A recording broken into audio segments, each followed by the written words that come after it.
Good afternoon, and thank you for joining me on this webinar. As Anna said, my name is Carl Wordsworth, and I'm the head of the water sector for NEL. I've worked at NEL now for nearly 2 years, and I have 23 years experience with fluid engineering and product development with a range of industries, but mainly concentrating on the water and the oil and gas industries. The proposal that we're trying to discuss here is a joint partnership with Arup and WRC, and we're currently looking to obtain interest from the water industry to take part in a joint industry project to produce a world-leading best practice guide for the installation and verification of large diameter flow meters. What we're proposing here has never been done before, at least not the scale we're proposing. We're talking about physical testing with flow meters up to 1,000 millimeters in diameter. So today I'd like to talk to you about large diameter flow meters, the role they play in the water industry, why accurate knowledge of measurement uncertainty of the meters is so important, and why fundamental research and development is required to better understand these meters. Currently, there is a large gap in the knowledge market on these water meters, and they are quite extensively used in the water companies' mass balances, so they are quite an important piece of kit. I'd also like to explain how we think the joint industry projects that we're proposing will help increase the knowledge on these meters and help the water industry at large. So, firstly, why is water so important? Well, water sustains life. 2/3 of our body is made up of water. Our brains are at least 85% water, and the average person cannot live for more than 3 days without water. It's key to biodiversity. We can only have a truly biodiverse environment if we look after the lakes and the rivers and the fresh water that supplies life. Water is also required for economic growth. It's been estimated in a 2016 UN report that 3 out of 4 jobs that make up a global workforce are either heavily or moderately dependent on the water industry.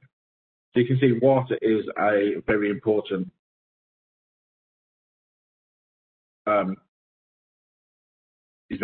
for us. Water also sustains life. 2/3 of our body is made up of water.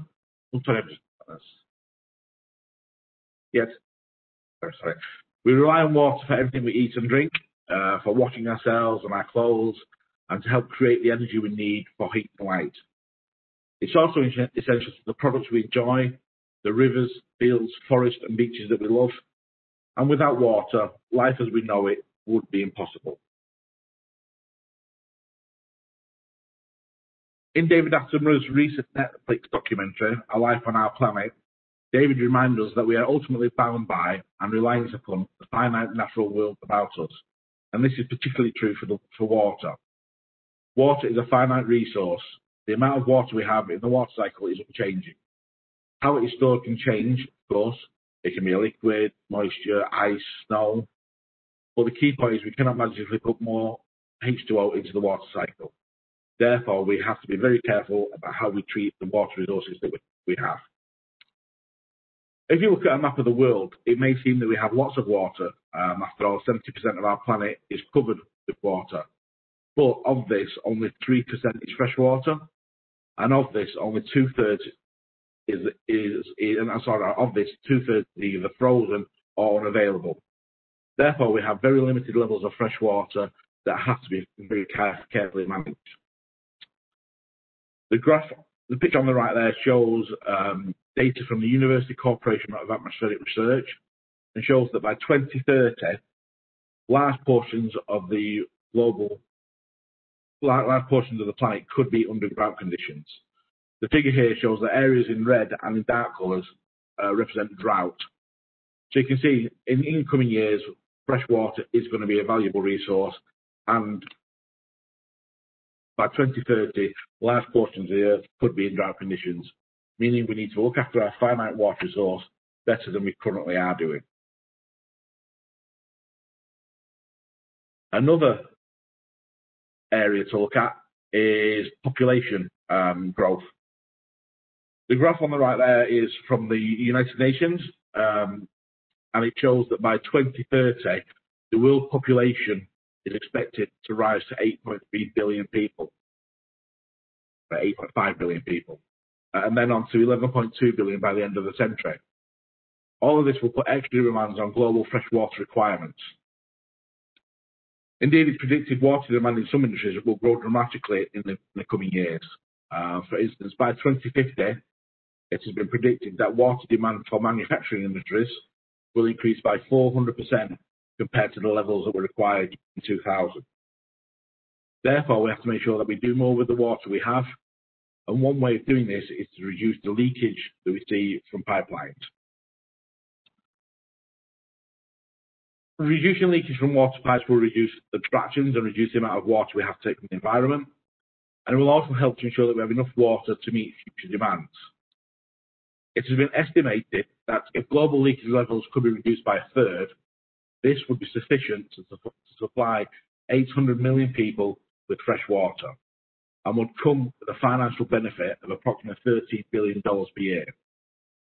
Indeed, the UK water companies have pledged to halve leakage by 2050 and are also aiming to develop plans to reduce average personal usage by a fifth by 2050.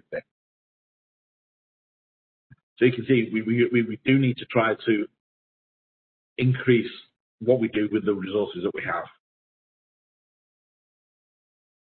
This shows you a picture of the global situation for estimated unaccounted for water. And these are the levels that were estimated back in 2018. Unaccounted for water is any water that has been produced and is lost before it reaches the customer. The water can be lost in a number of ways, through leakage, or through meter inaccuracies, through unbilled consumption, or even through theft. And it can be seen from the image on the screen that there are large variations in the levels of unaccounted for water observed around the world, with the lowest values of about 0.3 billion metres cubed per year being observed in Australia and New Zealand, and much higher levels of 25.2 billion metres cubed per year being observed in Latin America and the Caribbean. The lowest values are observed from Australia and New Zealand and can be attributed to the fact that they're having huge water loss reduction efforts in the last 10 to 15 years in order to be able to cope with longer drought conditions in Australia and New Zealand. This therefore shows just what can be done with regards to reducing unaccounted for water if there is the will to undertake the work that's required.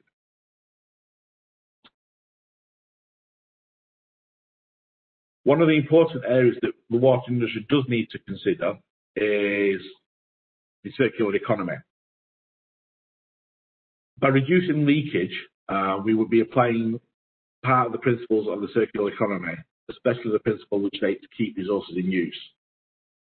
If we are to meet future freshwater demands, essentially we bring the principles of the circular economy into the water industry. Therefore, we need to avoid use, so we need to rethink the use of water products and services. We need to reduce use by continuous improvements, increasing the efficiency of water use. We need to reuse as much water as possible. We need to recycle as much water as possible. And we need to replenish by returning the water back to the water cycle effectively and efficiently. In their paper entitled Water and the Circular Economy, Arup, Antia Group and the Ellen MacArthur Foundation state that there is enough water to meet the world's growing needs as long as we dramatically change the way we use, manage, and share water. They also remind us that if we do nothing, then global demand for fresh water will exceed viable resources by 40% by 2030, i.e. 10 years from now. So if there ever was a time in history for the world to preserve, utilise and manage water, it is now. In today's presentation, I want to talk about an asset which can play a large role in managing our water resources. It is an asset whose performance we need to know more about. It is the large diameter flow meter.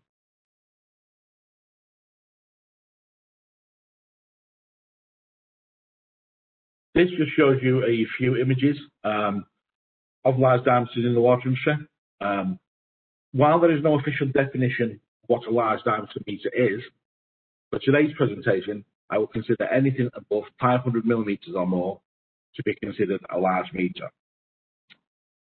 The large diameter meters are a key piece of equipment, and you can see from some of the pictures on the slide, they can be both intrusive and non-intrusive, depending on the type of technology used.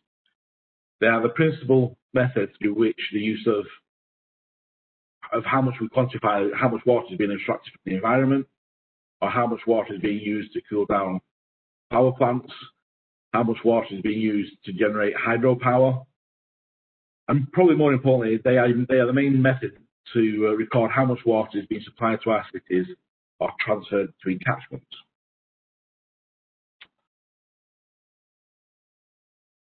It's been estimated that within the UK water networks, 75% of water going into the system passes through meters 500 millimetres or more.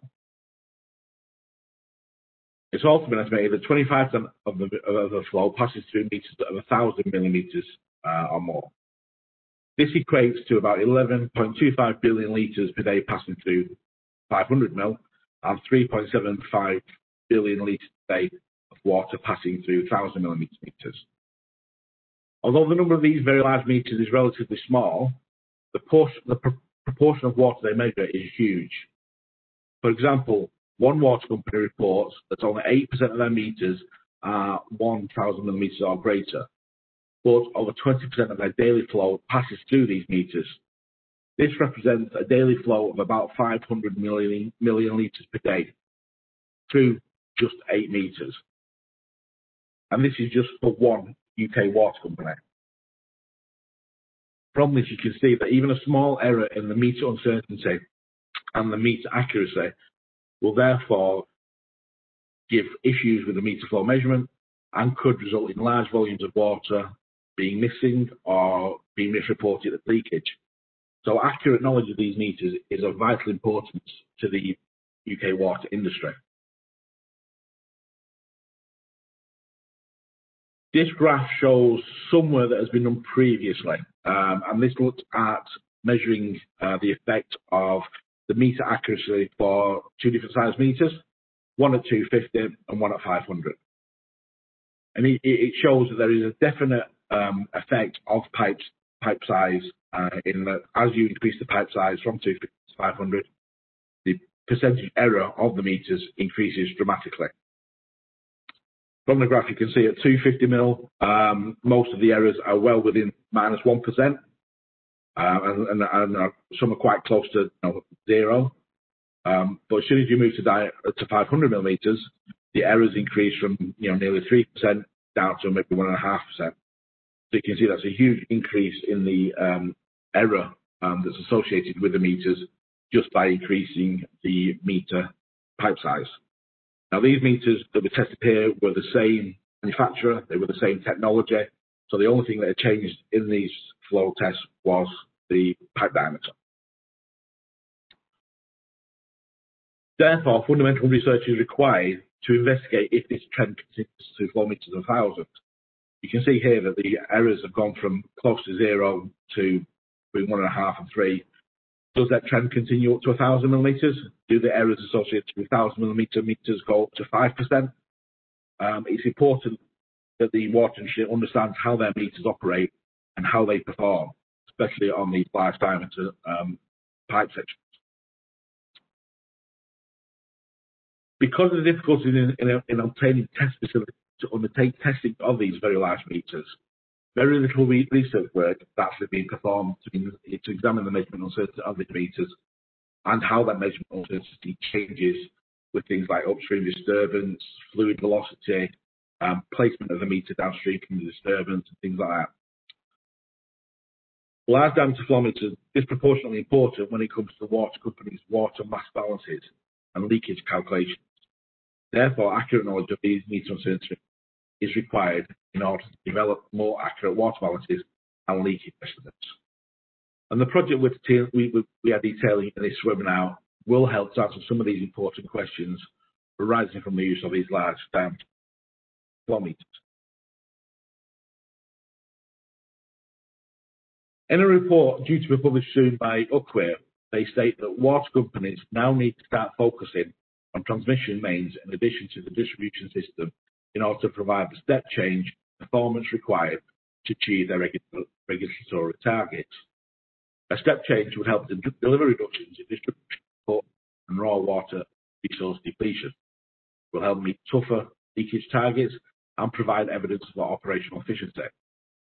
And this is what the project is aiming to achieve by giving the water industry more knowledge and measurement alternatives of their life meters, and it will allow the water industry to provide better water balances and hence better leakage estimates, and may go some way to help meet their regulatory targets. The report highlighted the lack of confidence in metering on the transmission main, with uncertainty values of some transmission main meters being as high as 15%. So you can imagine that if you have a potential 15% error in the meter measurement, this could result in huge volumes of water being reported, especially when you have up to 500 million litres of water per day flowing through them. The report also said that research is required to develop existing meter technologies or investigate potential new technologies, such as fibre optics, which can improve meter accuracy standards within the water industry. This is another area we want to look at the proposed project, and we want to look at emerging technologies that could be used as potential in situ methods to verify the results obtained from existing large diameter flow meters without the need to extract them and calibrate. In 2019, Sir James Bevan, the Chief Executive of the Environmental Agency, gave a talk entitled Escaping the Jaws of Death, Ensuring Enough Water. In that, he stated that around 25 years from now, we will not have enough water to supply our needs unless we take action to change now. They offered several options to avoid a demand deficit. These included the production of new reservoirs, production of new desalination plants, the use of water transfer schemes, taking water from areas of high supply to areas of high demand, and also to reduce leakage. The first three of these items are extremely expensive, both in terms of capital and OPEX, and therefore, to increase the supply, it is much cheaper and much more environmentally friendly if current leakage rates can be reduced. One important thing to note is that all four of those technologies will require better understanding of large diameter flow meters in order to make them work. So the work we're discussing here is of vital importance to the future water industry as well.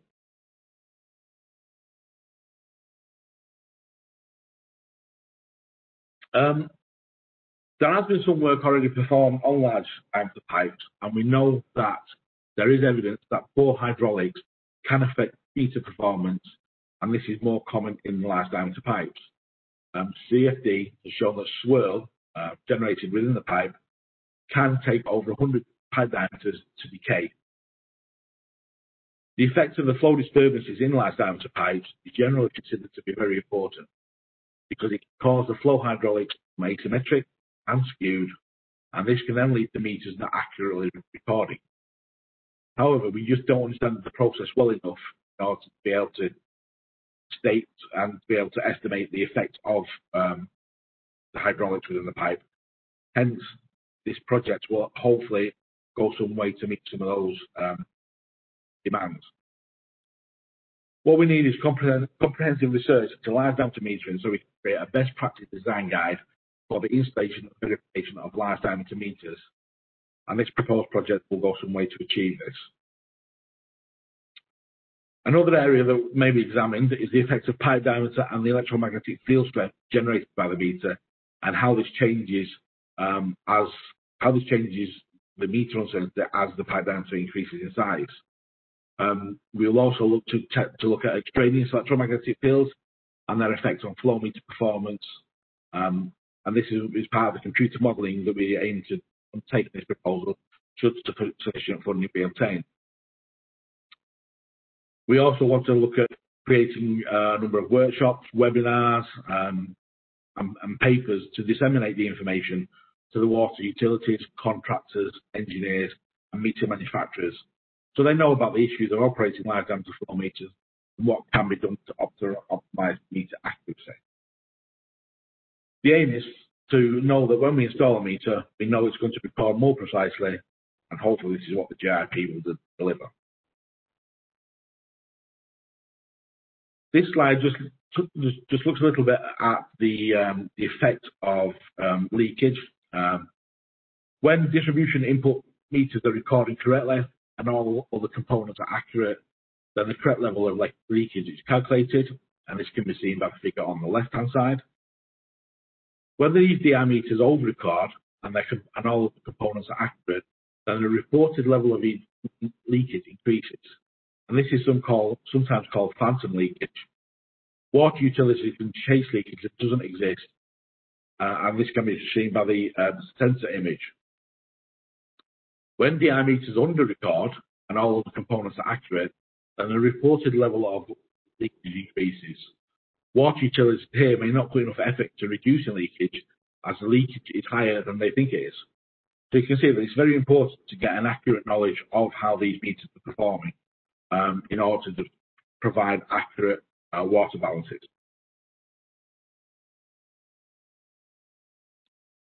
One of the partners on the project is WRC, and they have software that they've developed that allows the water companies to undertake water balance calculations and allows them to estimate whether leakage is actually due to leakage or whether it could be due to flow meter measurement uncertainty. And part of the project will be looking at their software to see how increasing the meter accuracy of these lifetime to flow meters will help provide better information for their water balances. But generally, poor meter accuracy can lead to looking for non-existent leaks, whereas better meter accuracy helps target and address real losses, prioritize leakage activities and make the most effective use of resources, and give confidence in the water balances to the users, the auditors and the regulators. And it is this area that we hope that the bulk of the project we are proposing will help the water companies in order to get them better meter accuracies, to give them better meter mass balances.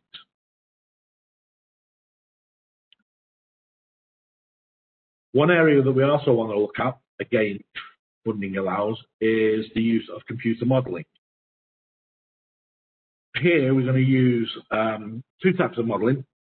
Initially CFD to look at the flow within the pipe and the flow profile within the pipe, and try to understand exactly how, by placing upstream disturbances ahead of the meter, how this affects the flow profile going into the meter and how this then would affect the meter uncertainty. We've already seen that swirl can exist at distances in excess of 100 diameters or more in large diameter pipes. But what we want to do is we want to increase the amount of upstream disturbances we look at and look at the effect that they have on the meter performance. Coupled with this, we'll also use modelling to look at the electromagnetic field, both in terms of the field strength of the flow meter and look at how this changes as the pipeline diameter increases, and look at the effect of the performance on the meter accuracy as the pipe diameter increases. And we also want to look at how do extraneous EM fields affect the results obtained from an EM flow meter. And one of our partners, Arup, will be looking at doing this computer modelling to do this work. What we also want to do is examine whether it's possible to combine the CFD fluid model and the EM field strength model to investigate how flow and EM field strength interact on large diameter flow meters, to give the water industry better knowledge about how these meters operate and perform in practice. So if we move on now to the actual project itself that we'll be talking about. The core objectives of the project is to improve the optimization of water management, including the reduction of leakage through more accurate flow measurement. This will comprise two sub-objectives. Firstly, to understand the impact of physical, technological, environmental, installation and age effects on large diameter flow meter uncertainty. And then secondly, to disseminate any knowledge obtained from this work for the benefit of the global water industry. We know that this is actually a global problem. This is not just a problem limited to the UK. these large diameter pipes are used around the world for transmission mains, trunk mains and transfer schemes. And we've already had lots of interest from around the world in this project already. Well, the way we're going to run the project is at the start we will initially set up a steering group committee, and this will be set up by the project with the project partners and the project participants who will be able to take part in this group, and they can decide on the various variables we look to investigate during the physical testing. And the steering group committee will help drive the direction of the research. We aim to look at a range of different flow meter technologies.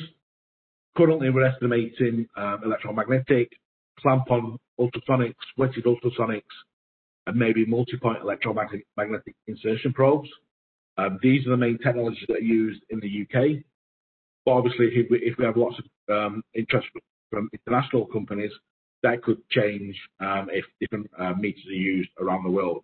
So the steering group committee will investigate exactly what meters we test. We'll also look to obtain meters from a number of different manufacturers. So we'll have the same technology, but from different manufacturers to look at how different manufacturers perform with regard to the meter measurement. We'll look at including a number of upstream disturbances on the flow meter to see how these affect the measurement accuracy of the different meters. I mean, typically, flow meters are advertised to be, set distance, upstream and downstream of straight pipe. With these very large diameter meters, where you've got meter diameters of 1,000 millimeters, it's not always possible to actually meet those demands. Therefore, knowledge of how different disturbances can affect the performance of the meter will give the water industry very valuable information about how these meters can and should be installed. We also want to look at the effects of meter aging. One of the water companies we're talking to suggests that we could maybe get hold of a series of borehole meters at different ages. Some of their meters are 25 years old. And we could then look at recalibrating those meters on our test facility at East Kilbride and look at how they've drifted over time to look at the effects of age. We can look at computer modeling to look at magnetic field. We're going to look at new emerging technologies that could potentially be used to do an in-situ verification of existing meters. And we're going to do CFD modeling. This work hasn't been completed previously due to the cost associated with testing large diameter meters. It would be unrealistic to expect one company to undertake this testing. This is potentially going to be a world-class piece of research. Getting companies to exchange data is difficult, so by making this a JRP, this will allow multiple companies to take part in the project, and the data will be shared across industry. Some will say, don't we have metering guides and verification guides already? And yes, the water industry do. But none of those guides talk about these very large diameter meters.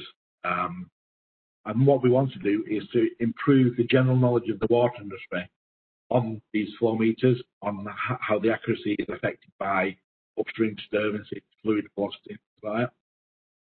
These large diameter meters are possibly the most important meters, yet they are the least understood. So the JRP is seeking to correct the knowledge imbalance. It will be an enabler to allow us to better manage water, utilise water, lower leakage, and lower abstraction levels. And we hope that it will help the water industry apply some of the principles of the circular economy to the water industry. The outputs from the project are really going to be dependent on the level of funding we get.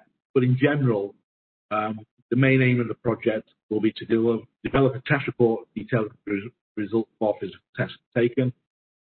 Project partners will get all the data so they can see how the various correlations are, how the various meters performed. We then want to develop a best practice guide giving data such as optimum fluid velocity for optimum meter performance, how the meter performance is affected by upstream disturbances, the effect of placing the meter at set distances downstream of the last disturbance, things like that. Just so that it gives the installation people an idea of where and when these meters should and should not be used. And by looking at the emerging technologies, we want to provide a design guide that will be published to look at how new technologies could be used to verify the data obtained from existing meters. And what we aim to do is initially do a desk study to look at what new technology is available, and then potentially do some testing at NEL, looking at if this technology can potentially be used to validate in situ flow meters. Now, typically, you would just potentially use something like an ultrasonic meter and just a clamp onto a pipe.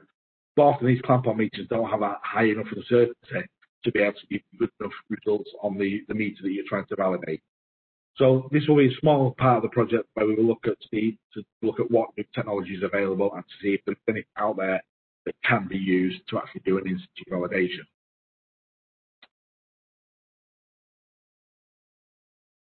We aim to the amount of work that we do for the project is going to be totally dependent on the level of funding that we get. At the moment, we have split the work into 3 phases. Phase 1 looks at physical testing of 2 pipe diameters. This is probably going to be 500 and 1,000 millimeters. Phase 2 of the project looks at a range of desk studies and smaller scale testing, looking at meter aging and emerging technologies. And then phase 3 is more full-scale testing with more pipe diameters, potentially 3 and 800 mil, so that way we get a full range of flow meter sizes, pipe sizes that you would see in practice. And we will also undertake computer modelling with the CFD and the electromagnetic modelling as well. To do these very large-scale testing, the facilities available are quite limited, and especially when you need to have very high levels of reference meter accuracy in order to be able to actually measure the accuracy of the meters you're testing. Presently, we've not found anywhere in the UK that has an independent facility that we can do this. So we're currently looking at testing the meters at Utah State University at their hydraulics laboratory. They have a facility that is able to handle pipe diameters up to 6 inches and provide sufficient water to be able to test the meters we are looking at over a full range of fluid velocities. The facilities also have sufficiently accurate flow meters to allow us to investigate the meter measurement of a range of flow meter technologies.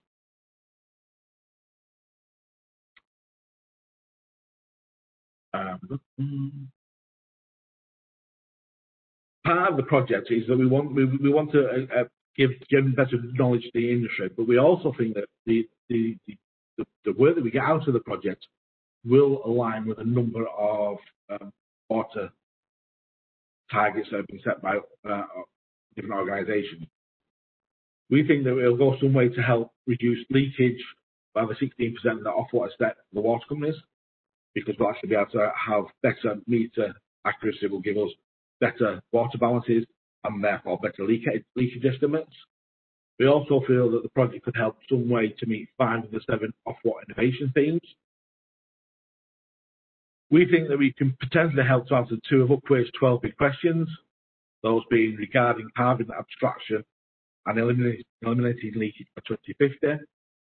We think it will go some way to help meet 7 of the EU's 10 big sector challenges, and that will benefit from delivery of this GRP. And we think that the information generated from this GRP will help deliver Goal 6 of the UN Sustainable Development Goals, which is the availability of water and sanitation for all. So you can see that we think that the results from this project will go some way to help meet some of these far-ranging targets set. Again, the actual project deliverables will be totally dependent on funding that is available and the work that we undertake. But generally, the projects will be structured so that deliverables will be available on a regular basis for the project partners. What we've not imagined is that the partners will have to wait till the end of the project, all the results have been published. We will actually publish the desk study reports, preliminary test programs, and then the final report on the best practice as the project develops. One of the things we are looking at is the potential use of a web portal or maybe a Teams portal that we could use so we could disseminate the information that's generated from the project to all the partners. That way the partners can see exactly what work is being done, when the work is planned, and see some of the results that the project is generating. So we hope to be able to give the project partners a good range of information as the project develops. As I stated previously, the problem of live diameter pipes isn't just a UK issue. It is a global issue. And currently we've had interest from 16 different countries around the world. We've had interest in the project, and people have said that they'd like to be involved. So this shows that it is a global issue that we need to consider.